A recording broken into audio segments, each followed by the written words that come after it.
সামনেই মোহনবাগান ক্লাবের নির্বাচন, আর এই নির্বাচনের আগেই ঘন ঘন ক্লাব তাঁবুতে কদিন অন্তর অন্তর মিটিং সারছেন বিচারপতি অসীম রায়। এদিনও সন্ধ্যায় তিনি ক্লাব তাঁবুতে বেশ কিছুক্ষণ মিটিং সারলেন। এই মিটিংয়ের পর তিনি কী বললেন চলুন শুনে নেওয়া যাক। আমরা ইলেকশনের বিষয় নিয়ে আলোচনা করলাম। এটা তো দীর্ঘ প্রসেস। আমরা ঠিক করলাম কবে কী করব না করব। আপাতত আমরা ঠিক করেছি যে আমরা মেম্বারদের ক্লিয়ার 15 দিন টাইম দেব। যারা যারা রিনিউ করে উঠতে পারেনি তারা যাতে তাদের কার্ডটা রিনিউ করতে পারে। সেটা কবে থেকে 29 তারিখ না 8 তারিখ থেকে আমরা কাগজে তো নোটিশ দিতে হবে, নাহলে ওরা জানবে কী করে। তাহলে 8 তারিখ যদি আমরা নোটিশ দিই তাহলে 9 তারিখ থেকে শুরু করবে। ক্লিয়ার 15 দিন মানে আমাদের হিসেব অনুযায়ী 26 working day, clear working day. তা সেই মধ্যে ওরা কাটবে 26 যথাসময় জানিয়ে দেবো। আমরা দেখি মেম্বারশিপ কত রিনিউ হয় কী হয়, এগুলোর ওপর নির্ভর করছে আমরা করব। আমাদের তো ভোট কোথায় করব অনেক কিছুই সিদ্ধান্ত নিতে হবে।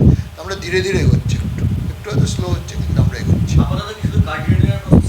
হ্যাঁ, এই সিদ্ধান্তটাই হয়েছে। সুযোগ দিলাম না, আজ সেরকম কিছু তো আজকে সিদ্ধান্ত হয়নি। আর টুকটাক এই ধরুন কেউ চিঠি দিয়েছে, কেউ কিছু বলেছে, সেগুলো নিয়েছি।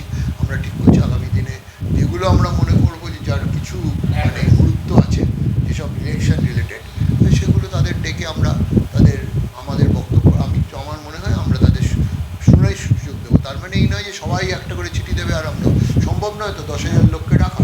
এটা তো ধরুন এইসব নির্বাচনগুলোতে কি একটা পলিটিক্যাল পার্টি থাকে, তার একজন প্রতিনিধি থাকে, তাকে ইলেকশন কমিশন থাকে। এখানে তো সেই সিস্টেম নেই, আমাদের কিছু জানি না কে কতগুলো টিম কতগুলো গ্রুপ ইলেকশনে কন্টেস্ট করবে। সুতরাং হ্যাঁ, ক্লাবের সদস্য 9,000 কত 10,000-এর কাছাকাছি। আজকে কত গেল কাগজ কত দিয়েছে? 5,939। মানে যারা নিজেদের রিনিউ করেছে, ঠিক বললে তো?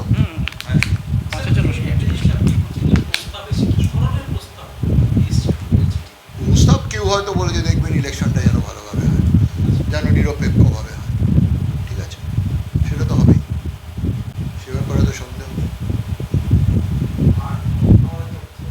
না, সেরকম কিছু তথ্য আপনাদের হ্যাঁ, যেহেতু ও এক্স অফিসিও মেম্বার, তাই ওকে আমরা ডাকছিলাম, ডেকে ওর সঙ্গে কথা বলছিলাম।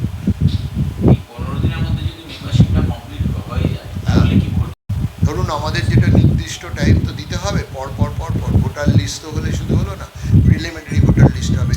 সেই প্রিলিমিনারি ভোটার লিস্টটাকে লোককে সুযোগ দিতে হবে, ভুলভ্রান্তি যা আছে সেগুলো তারা আসবে, এসে তারা আমাদের পয়েন্ট আউট করবে। আমরা যদি দেখি যে একজন বললো আমার তো আমি এখানে থাকি না, ঠিকানাটা ভুল, বা আমি আগে থাকতাম এখন এখানে চলে গেছি, সে ধরুন আধার কার্ড বা কিছু এনে দেখালো, তখন আমরা নিশ্চয়ই তার অ্যাড্রেসটা কারেক্ট করে দেবো।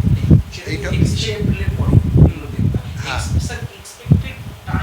না এখন দেখুন এই ব্যাপারে মানে আমি আশাবাদী কথাটা ব্যবহার করতে চাই না, সেই জন্যই আমি কিছু বলছি না।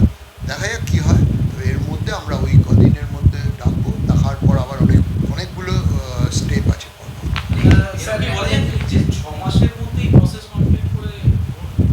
কিন্তু আপনি এমন একটা প্রশ্ন করছেন যেটা একদম সেই মানে ঝানু আইনজীবীর মতো।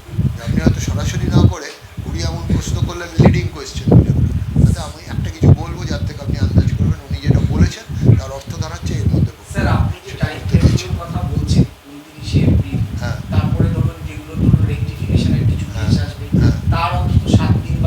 হ্যাঁ, এগুলো তো আমাকে তো নির্দিষ্ট কিছু দিতে হবে।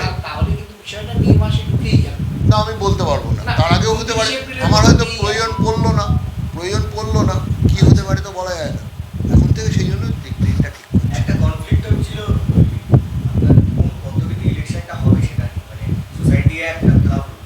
এটা তো আমার জানা নেই, এটা আমার কাছে কেউ কনফ্লিক্ট করে